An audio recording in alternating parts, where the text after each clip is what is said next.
Enfim, o torcedor não liga muito para isso, não. E muito torcedor aí não liga nem um pouco para a vida desses garotos de base que a gente está falando aqui.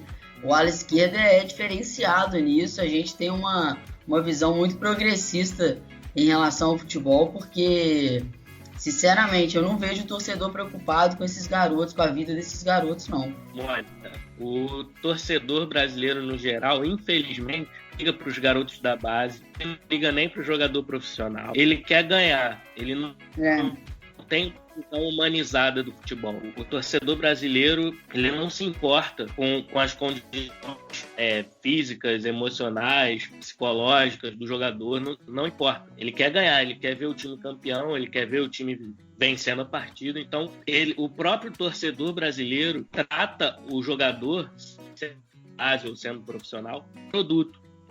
A lógica, esse discurso da mercantilização do futebol, infelizmente, pegou entre os torcedores também. Vai totalmente na contramão do que o Herbert falou, que nós temos que pensar em soluções alternativas a essas duas, de que ou mantém os velhinhos lá da aristocracia ou transforma em empresa. Mas, infelizmente, como a nossa sociedade ela tem se mostrado muito conservadora nos costumes e liberal, entre aspas, na economia, o futebol está seguindo a mesma lógica. Infelizmente, no Brasil, a gente não consegue dar profundidade aos temas, aos assuntos. Queria pegar um gancho do que a Mônica falou sobre essa situação do torcedor que quer o seu clube forte. O torcedor, ele faz essa leitura, né, Mônica? Ele olha e fala assim, se você pega o filho do Perrella... Olha, eu fiz 2 pesquisas antes do nosso ala esquerda de hoje. Um foi a ficha corrida do Perrella. Ficou muito grande para eu anotar tudo aqui, aí eu desisti dessa. Aí eu fui pegar do filho do Perrella, que era, na verdade, o dono da empresa do negócio do helicóptero, né? O Gustavo Perrella, ex-deputado estadual de Minas Gerais. O que ele foi nesses últimos 2 anos? É um cara de 20 e poucos anos. O que ele foi? O famoso Coquinha.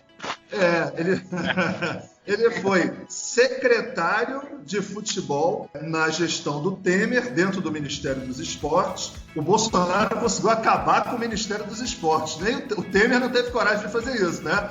O Temer colocou lá o Gustavo Perrella como secretário de futebol. Era o cara que ia cuidar dessa questão do refis, de toda a negociação da dívida dos clubes. Olha aquela frase do botar a raposa para cuidar do galinheiro. A raposa não é o Cruzeiro, né? Não, o Cruzeiro. É exatamente isso, né? A raposa para cuidar do galinheiro. É uma coisa impressionante. E no caso do Gustavo Perrella, o que ele é hoje? Além de também estar na vice-presidência do Cruzeiro, em relações institucionais, ele cuida, Herbert, ele é o coordenador, o diretor de projetos da CBF ligados à Conmebol. Então, como você vê, é incrível, porque é a CBF que se junta com esses mesmos grupos, e é uma retroalimentação desses mesmos grupos no poder. Então, o próprio torcedor vê, poxa, eu prefiro ter esse político lá no meu clube, porque eu sei que, de repente, eu vou conseguir coisas lá na CBF, do que ter um cara que vai ser uma oposição e não vai conseguir.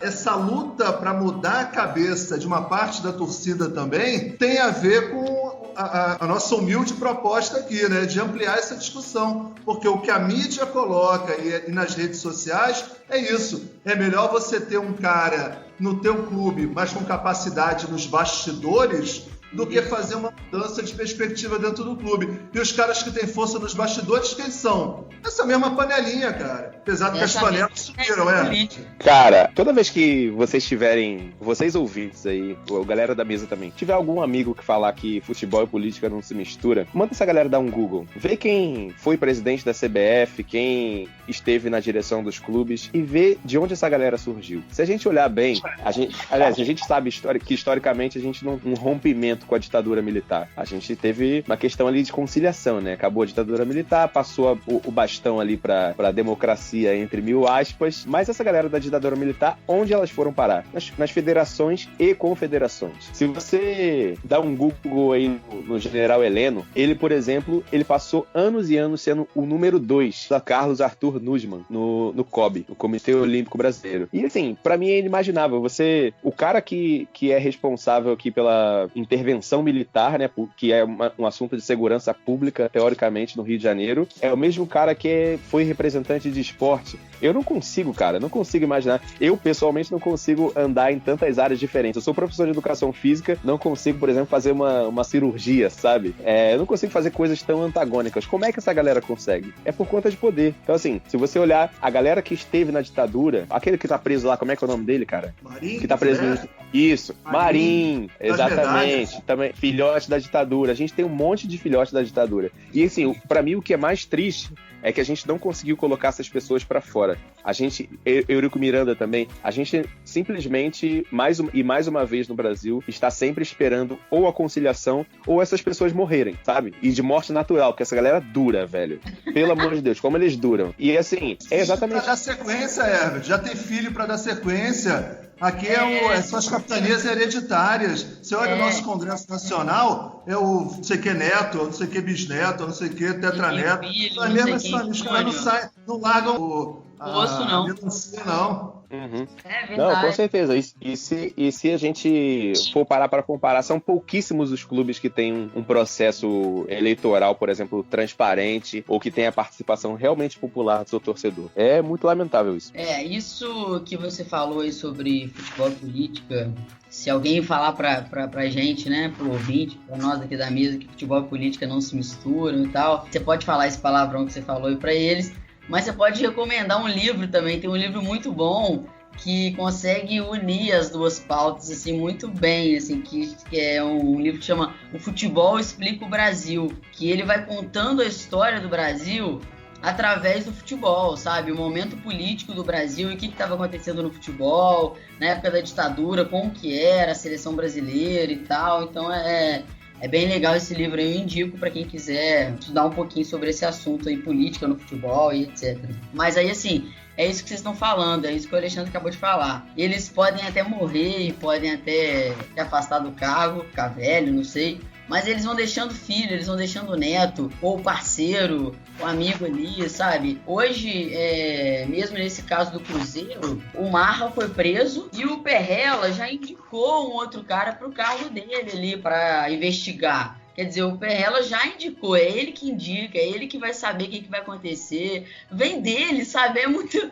É até engraçado, porque, pelo amor de Deus, sabe? Ele indicou um tal de Vanderlei Paiva, que é desembargador, mas o Vanderlei Paiva ainda não aceitou essa função, não. E é isso, assim, não dá pra desvincular em momento algum. E aí a galera da base, os jogadores novos ali, esses jovens, acabam sofrendo por tudo isso, né? Claro, como o Thiago falou, os jogadores profissionais também. O que me afeta mais é a galera nova, sabe? Essa galera de periferia que não tem a quem recorrer muitas vezes, que não tem um advogado, que não tem o que fazer. E é isso, eles vão colocando a galera deles sempre, cara. Então, galera, um outro gancho que eu vou puxar de uma fala da Mônica, que pra mim o que me constrangeu muito foi a narrativa na entrevista, na coletiva do Cruzeiro. Que o tempo todo ali, o Itair, ele tava jogando literalmente pra torcida, falando que ele tava ali pela nação cruzeirense, pelo torcedor do Cruzeiro, que ele não tava ali pra dar explicação pra imprensa, mas pra dar uma explicação pro torcedor. Cara, é impressionante como esses caras, eles só acionam a torcida quando realmente a merda já cobriu, sabe? É o tempo todo essa relação de somos nós contra todo mundo, a Globo é contra a gente, por mais que a Globo, enfim, a gente saiba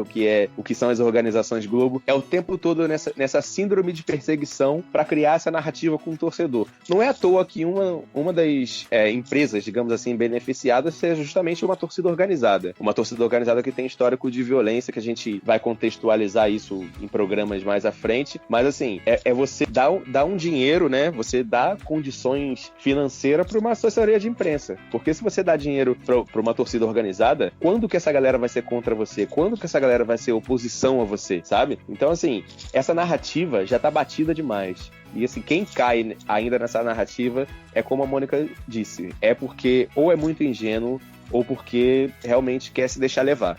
porque assim, a gente tá aqui para fazer esse contraponto. Tem outras pessoas, até na mídia hegemônica, fazendo esse contraponto de quanto é feio isso, de quanto é bizarro ainda apostar nessa narrativa que vem dos anos 90. Dos anos 90 eu lembro muito essa questão de usar as torcidas a seu favor. E assim, é bizarro ainda usar essa narrativa ainda hoje. Mostra só o nosso retrocesso. E esse retrocesso chegou no executivo, né? O presidente eleito com essa narrativa, tentando descredibilizar a mídia a todo momento, com esse clima de nós contra eles. E aí, dirigentes como o Itair Machado se aproveitam disso para fazer uma grande palhaçada, né? Jogando para a torcida, desmentindo verdades. É inacreditável como as pessoas ainda realmente caem nesse tipo de narrativa. Mas é justamente por isso, porque o torcedor não quer saber se o dirigente é corrupto, o cara só quer saber de vencer, como dizem, né? O esporte favorito do brasileiro é vencer. Então, é realmente lamentável a gente estar aqui para tentar dar esse contraponto, né? Abrir os olhos da galera para tentar trazer discussões mais construtivas e tentar denunciar mesmo essa galera que vem há anos mandando e que uma hora vai conseguir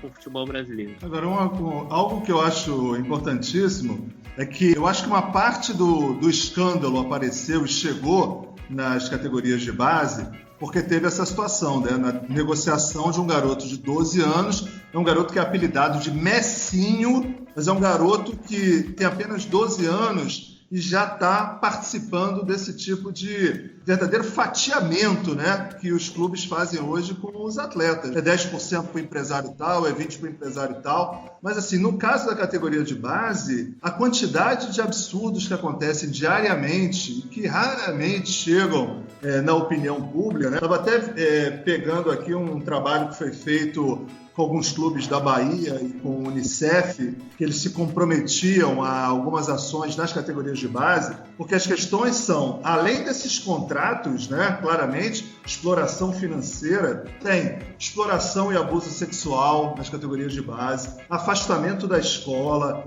ruptura do convívio familiar. Às vezes esse menino com 12, 13 anos é levado para outro clube, o garoto fica totalmente distante da família, isso é uma coisa muito complicada, do convívio comunitário, o garoto se afasta de todos os seus amigos de infância. Fora a questão do próprio comprometimento físico, porque o garoto tem 12 anos, mas já joga profissionalmente, são divididas, é um esforço físico que às vezes é desproporcional à capacidade física daquele menino. Então, é profissionalismo precoce. Quer dizer, uma situação dessa poderia também ajudar, no caso especificamente do escândalo do Cruzeiro, pelo fato da negociação do passe do garoto, né, do percentual do passe do garoto, com um empresário que nem cadastrado na CBF. Olha quantos escândalos na mesma situação. Mas se for investigar as categorias de base, olha, se no Cruzeiro, se no Flamengo, sabe, se em clubes grandes esse tipo de coisa acontece, imagina o que não acontece nas categorias de base de futebol masculino e feminino por esse Brasil aí afora. São escândalos e escândalos diariamente. E as pessoas acham que não tem que politizar esse tema, né? Só para não me alongar muito nessa fala, há um ano e pouco atrás, o Conselho de Direitos da Criança e Adolescente aqui do Rio de Janeiro criou um grupo de trabalho para as categorias de base dos clubes, que era justamente para tentar verificar o que estava acontecendo. Mas é muito difícil ter acesso à informação. As próprias famílias ficam muito preocupadas em fazer denúncias, achando que o menino vai ser perseguido depois, aí o empresário não vai ajudar, e aí o garoto não sobe. Quer dizer, então tem também uma dinâmica de funcionamento difícil, complicada, chantagens, que impede que a gente fique sabendo nem de 5% das baixarias que acontecem dentro do clube. Pois é, cara. E assim, a gente tem que imaginar uma coisa, que categoria de base, mais ou menos um organograma de um triângulo. Entra muita gente e sai pouca gente, sabe? É natural do esporte. Os que vão realmente se virar profissionais.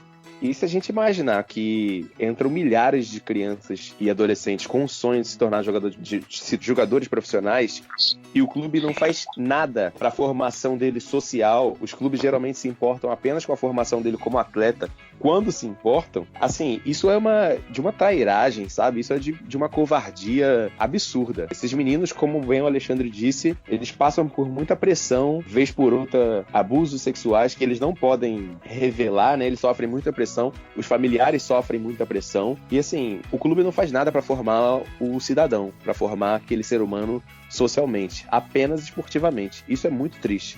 Isso é muito lamentável. A gente já passou da hora da gente repensar da formação. Só para dar um dado que, ao mesmo tempo que é bizarro, chega a ser engraçado. Por exemplo, o meu clube, Botafogo, tem para esse ano uma previsão de